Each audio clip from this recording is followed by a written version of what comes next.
La for hatred for none, for Islam stand for peace. La for hatred for none, all the time. La for hatred for none, for Islam stand for peace. Assalamu alaikum wa rahmatullahi wa barakatuhu, and welcome to Inspirational Africans. It's a program that celebrates achieving women in our society in their various fields of endeavors. We seek to learn from their journeys, and we seek to find from them the role their belief in God has played in helping them overcome their life and career challenges. On the bill today, we have a very ambitious young Muslim woman. She's a lawyer by profession and a member of the Ghana Bar Association. She's a senior state attorney and has chalked tremendous successes in her field. In fact, she's the first female in her family to have higher education and have gone through to the university. She has a master's and she'll be telling us her inspiring story. Welcome back to Inspirational Africans. My name is Shamima Muslim Al-Hassan. My guest today is Madam Zakaria. She's a senior state attorney at the offices of the Attorney General of Ghana. Assalamu alaikum and welcome to our show today. We are really delighted to hear your story. I know you personally, and I know from whence you come, and I know the kinds of challenges you overcame as a young girl to educate yourself and to find yourself as one of the few women in the Attorney General's department who is rising, Muslim woman I must add, who is rising very fast along her career ladder, and today you're a senior state attorney. So we'd like for you to start from the beginning. Who are you, Madam Zakaria? Bismillahirrahmanirrahim. My name is Zakaria, born and bred in Kumasi. My mother is Hajia Sadia Rashid, and my late father is Zakaria Muhammad. We are a family of 5, 2 boys, and 2 male, and then 2 females. Right. So tell me about your background. How did you grow up? I must say my father died when I was just 2 months. So growing up, I didn't have a father. And what I remember is around the age of 5, I was sent to kindergarten, completed my kindergarten and started at Kumasi Asawasi Primary School, where I attended class 1 to 2, and I left school afterwards. You left school? Yes, left school. On your own accord, or because as a child, I didn't know even, at that time, I think things were difficult. Because your mother was raising you. Yes, and she had other 2 more children who came after me, and we had to struggle. And then also because there was no value on education of the child. So in the typical Zongo community. So it wasn't something that's intentionally, they didn't actually see anything wrong with it. So when I was at the age of 10, I was sent back to school where I started from class 2. So at this time, who sent you back to school? My mother again. She decided? Yes, she told me an account woman told her that whenever she leaves the house, I go around writing on the wall of the house. So it was better that she sends me back to school. So she took me back. It took the observation of somebody, of a neighbor, yes, who observed your interest in education, yes, and your talent based on the few years you had gone to school, to prompt your mom to send you back to school. Yes. Wow. So I went to school in Yecha Primary School. It's also in Kumasi. You were 10 years? 10 years. I remember that was the first time I could at least read. Because I remember I was holding my birth certificate and somebody who could read collected it. And she said, oh, you were born on this date, so you are 10 years. So that's when I started counting my age. Wow. I went there, class 2, class 3. Did you feel shy? No. Actually, I even said I should be sent to class 2. At that time, my mates were in class 6. Those you had started with, they were in class 6. When I went back, I was very good in class. There was a challenge, and a teacher who didn't see the need for my class teacher to promote me by allowing me to write on the board and those things. But that teacher, wherever she is, may Allah bless her, Madam Cecilia. She encouraged me, and actually she liked me. I was always first in class, class 2, class 3. Then class 4, I left school again. This time, just because somebody kept on complaining. Even a family friend who brought her child from so-called international school at that time to attend my Saito school. But because I was doing better than the children, they always come with complaints. That's what? That the children said, I don't like them, I write their names because I was a class prefect, and then they beat them, and then when they want to beat me, when they go out, I beat them. So there was an incident when they say I beat one girl and then she fainted. Wow. Meanwhile, not in the school, they came to report to the teacher. And the teacher was like, where did it happen? So I was asked to call my mom to come to the school. My mom refused to go to the school. So she said, if that is okay, I should leave the school. So I left. Wow. And this time again, I was okay. So after class 6? Class 4. Class 4, you left so again. Just 2 years. 2 years in school. Into school, I had and you had already made this impact, excelling academically. So later, my mother found a school, this time a preparatory school. So I went class 4 again.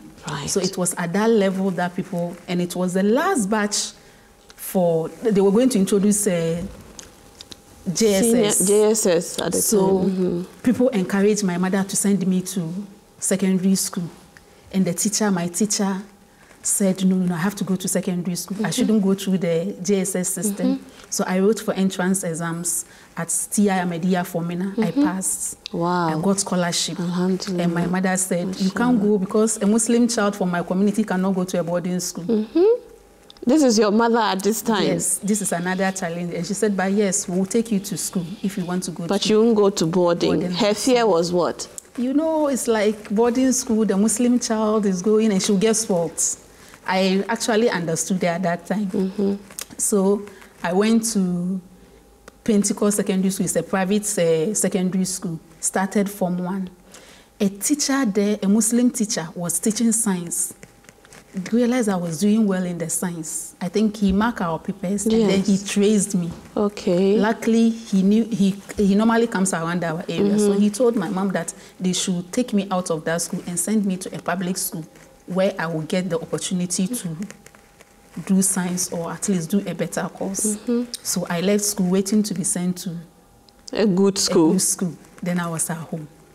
There, and then today they will go and say, oh, because it's the last batch, there are a lot of people, they didn't repeat anybody, so it was difficult to get to a placement in a school. Whilst we were still looking for a school, then an auntie came. She came to visit my mom, and she was like, why are you still at home? And then I told her. She said, no. Then she told my mom that her sister, who was in secondary school Form 4, she had taken her out of the school and sent her to vocational school. And then she told my mom, if you allow her to go to secondary school after Form 5, she comes home and she's going to get married. So why are you going to waste money? Why not send her to vocational school so that when she comes out, she'll be able to do something? Actually, they consulted. She meant well. And they consulted me. And when I was in my primary school, Yechan, it was so close to Kumasi Polytechnic. I used to admire the caterers, those who were doing the way they would dress with their aprons and caps. So when she said it, I was like, oh, then I'll go and do catering and I'll get the opportunity to go to Poly. And at this time, you didn't even appreciate the value of your intelligence and its ability to take you to a higher level. I didn't even know the fact that you go to vocational school means you are not talented enough or academically doing well. So I accepted it. There and there, I had to pay my fees and everything. It was when I went into the vocational school, then I realized some of my mates could not even read. And at least I was among the very good vocational school. First 2 weeks, then there was a lady.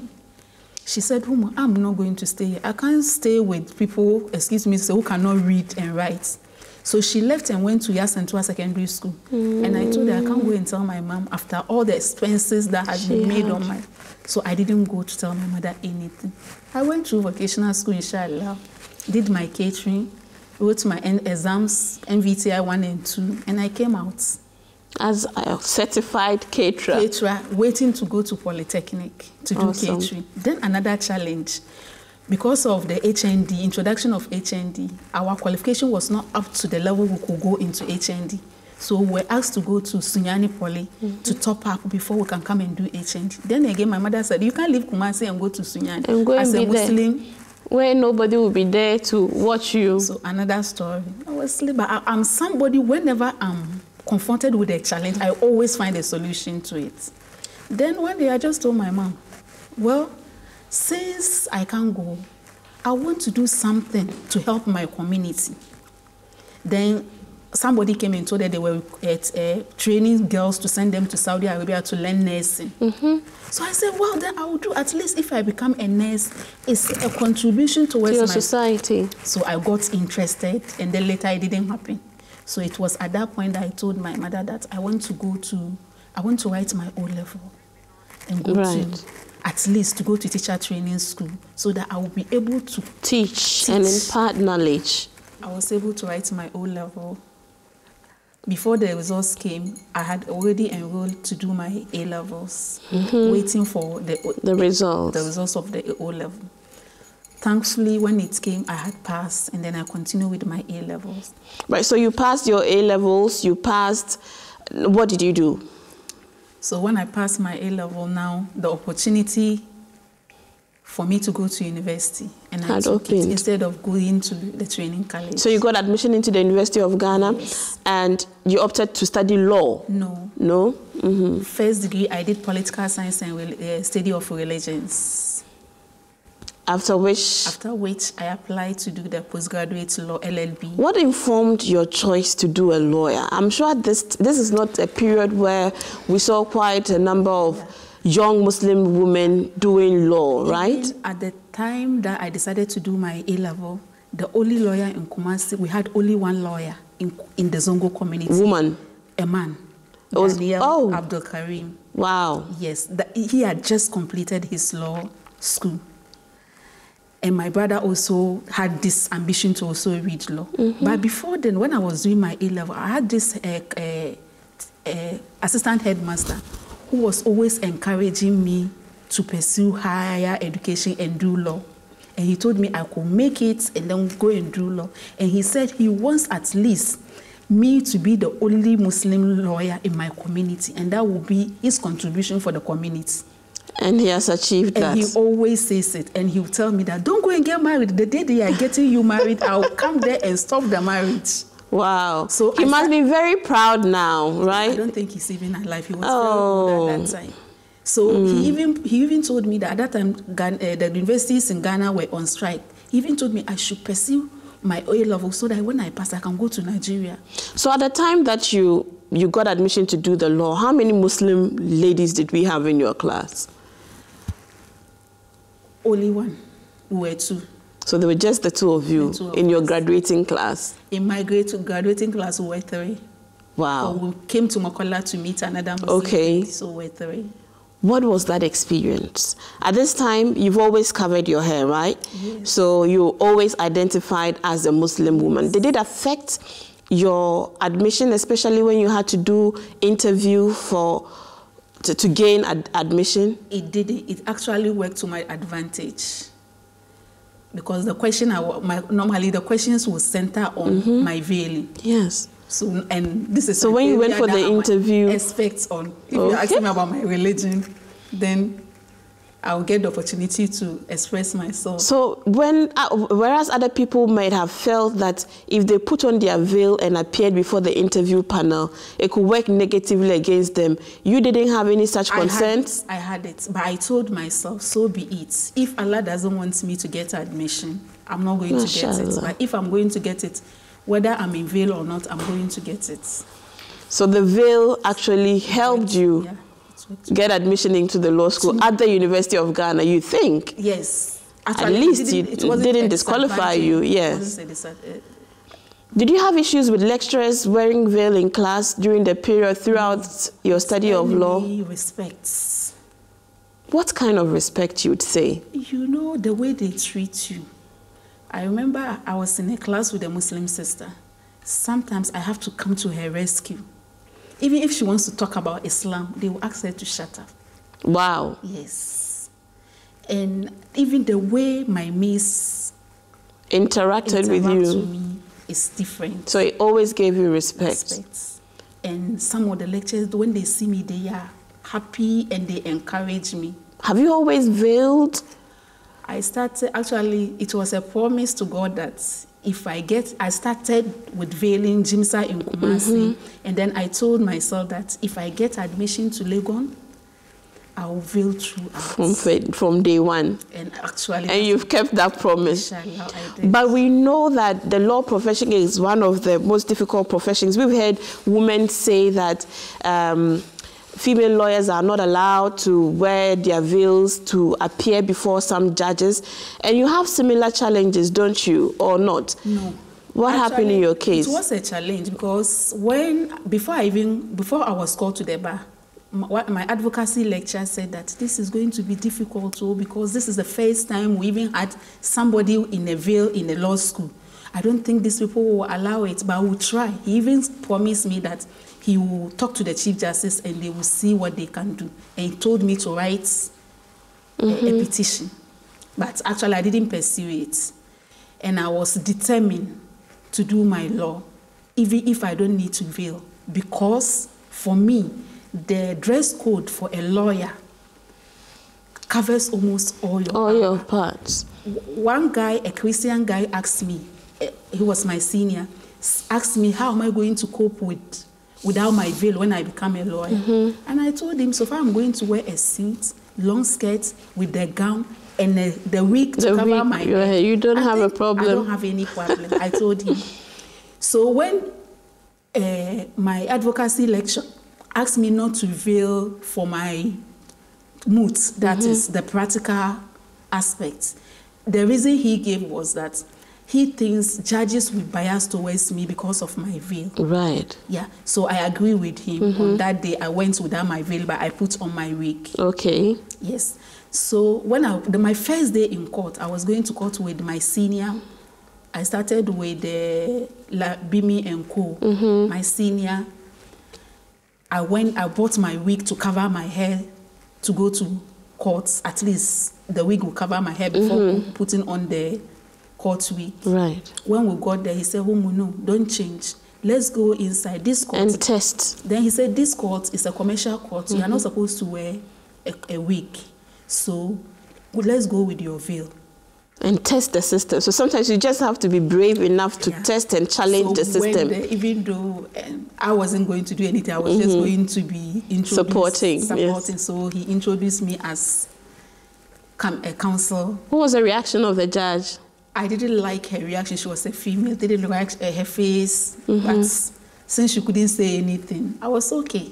So have you ever been turned away from any courtroom because of your veil? No. So since then, you always have veiled in courts? And then lawyers see me. Some of them don't see the reason why they should allow me with my veil.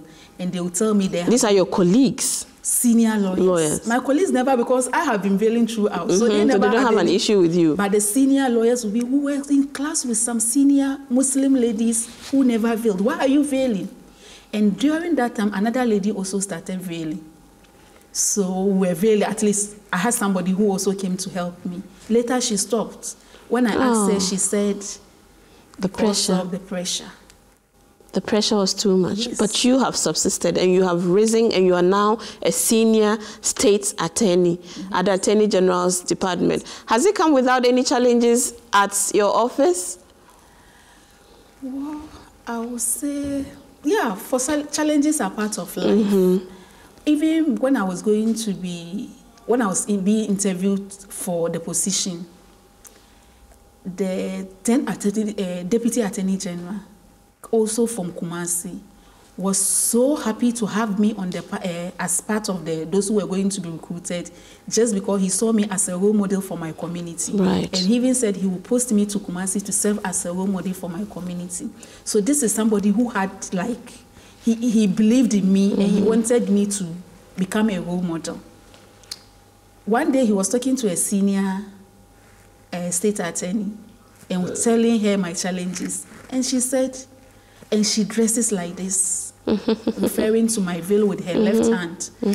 And unfortunately for me, I was under her group, and this woman gave me tough time. At work?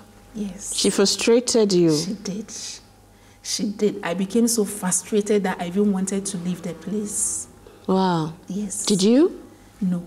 I thought of even at least asking for secondment to even go to another department. How did you overcome? How did you deal with that workplace stress as a young Muslim woman? I was always prayerful. But it got to a point, especially after my last promotion interview, the way the woman reacted, I told myself, I'm going to confront this woman so that it will serve as a lesson for them not to treat any Muslim just for the mere fact that that person is a Muslim. So I met her, and I asked her why she did all the things. She said she couldn't remember some of the things, and actually she became ashamed of herself, and then realized that she shouldn't just hate me because of my religion. I told her I can't change myself. This is who I am. There's no way I will ever change. So you accept me for who I am. And I told her my background. I said, so it's not me who brought myself here. It's God who brought me here. So I can't turn my back on him. So I told her, so what you are doing, you are just fighting with Allah. And actually, I won't say I'm happy, but the woman got her punishment. She's no longer in that office. In her life, I never prayed for. But because I wasn't the only one she had frustrated there, even though her it ended with me. And some people were like, what? And I remember that day when I was so frustrated, my mother said, just leave her with Allah. And today, you are thriving in that same environment as a Muslim woman, in a secular environment, and still achieving and still growing professionally. Alhamdulillah, we thank God for that. So what else do you do with your life apart from being a lawyer? Yes. I know you're a mother and you're a wife. Yes. How do you combine the very demanding schedule of being a lawyer, a senior state attorney at that? Especially this is the mistake that I have made, and now I won't advise anybody. I have never taken a help. So it has been very, very... At home? Yes. Now with 4 kids, I still don't have a help. What? Yes. So you can't... How do you survive? Yes, with the help of my husband. And sometimes... So you have a supportive spouse? Yes. And a few... Yes, other people who are ready to help. But I think if I was to go back, I would get a help and then develop myself more into my career. Because it has had an effect, I beg your pardon, on your career growth, right? Yes. In the Muslim community, with FOMWAC, Ghana Muslim Academy, and I do a lot of social activities, programs. And aimed at what? What do you want to achieve now and give back to your community? My ambition is, after serving as a role model in my community, to impact the community. And what I've realized is that Islam is about justice.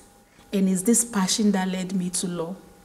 So now I'm coming out with a foundation that is going to it's called Adalci Human Rights Foundation, which is going. Adalci means justice. Right. Yes. In Hausa? In Hausa. Oh, okay. Actually, the main aim is to serve as an advocacy to educate even the Muslim community the need for justice to ourselves and the people at least. So the myth that lawyers are liars and the law profession is incongruent with the Islamic, faith. What do you say to that? It is my love for Islam that led me to law, Because if you read about Islam, you realize that if we go according to what Islam has prescribed, we won't have any problem. There will be fairness in our society. Islam is about justice, fairness, and balance.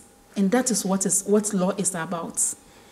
Yes, I told my an interview panel that as a role model, I will be able to impact on my community that people will want to do law. Because they know me as somebody who is very honest, somebody who can never lie. So if I'm in that profession, then they know people, those who are ready to be Muslims and maintain their identity as Muslim can still be lawyers. So what do you say to perhaps maybe corporate lawyers or people who defend criminals, or, you know, what do you say, what would be your advice if you feel that there are some ethical issues that arise that will be in conflict with your Muslim faith? Do you know that even defending criminals is part of Islam? Tell us more. Yeah. They said you shouldn't judge anybody without hearing from that person. Right. And that's what they call natural justice. Natural justice, because even when Adam and Eve sinned, Allah subhanahu wa ta'ala asked them, even though he knew what they did, ask them what happened, and they have to narrate their story. He heard them. Mashallah. So this is the natural justice that Islam is talking about. The criminal, you are saying he's a criminal, without hearing from him and even knowing what he's done. In Islam, you know, we can get somebody who steals, and yet he can be allowed to go, depending on the circumstances that led him to steal.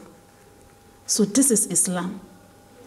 So I see law as any profession. If you're an accountant and you can change figures without thinking that you are a Muslim, it's up to you. If you are a lawyer, actually the law profession, the ethics does not allow you to lie. It's in the ethics. So you're not supposed But you're supposed to put up a defense for your client. And the defense might be to water down the evidence against your friend, your client. The available law. So that's why you can get a lawyer who will go to court and say, yes, my client is guilty. So that's why you are asked with explanation. With explanation. Are you guilty or not? I'm guilty. Or sometimes you just say, just show remorse. And based on that, you are punished and your sentence is reduced. So there's no time that you envision that the practice of law might come in conflict with some Islamic principles? If it comes, how do you resolve my those? Islamic principle will override it, because I'm first a Muslim and then secondly a lawyer. And that's your advice to all at all times? As a Muslim, we are here to worship Allah. Right. So whatever we do, we should see it as worship and do it as required. As we are wrapping up, tell us what some of your key life lessons, key things that you have learned along the path of life that you want to share with other young people coming up. Yes. In fact, I've realized that whatever you set out to do, if you are focused, determined, above all, be prayerful and ask Allah for his guidance, you will make it. Be prayerful. Yes. Be determined. Work hard. And you would achieve your dreams. Do you have any regrets in life? I won't say I have any regrets, because life is ups and downs. There's only one thing that we've been promised in the Quran, that Allah will test us to see our faith. So the test will come. We have not been promised that we are going to live on this earth without test. So when it comes, find a way, be patient, find a way of solving those tests and trials in life. And that is all. And we can only wish you the best as you proceed. And we know that the sky is beyond the limit for you. And we want to see you grow in your profession. We want to see you become an Attorney General of this nation and beyond, and even more. And we would back you with prayers, and we would say Jazakumullah khairan for joining us to share this very inspiring story with us on Inspirational Africans. Thank you very much, and may Allah bless you. Thank you very much. Well, viewers, you have heard it all for yourself. It's an inspirational and very motivational story we have heard from our guest today on the show, lawyer Zakaria. And her key message is, work hard with dedication and put God first, and everything you want, you will get. I hope you're inspired by the story, and whatever profession you want to aspire to, just give of your best. Embrace your identity. If you're a Muslim, embrace your identity, and God alone will make a way for you. Until next time, when we come your way again with another edition of Inspirational Africans, it's Assalamu alaikum wa rahmatullahi wa barakatuh from me, Shamima Muslim Al Hassan, and the rest of the crew.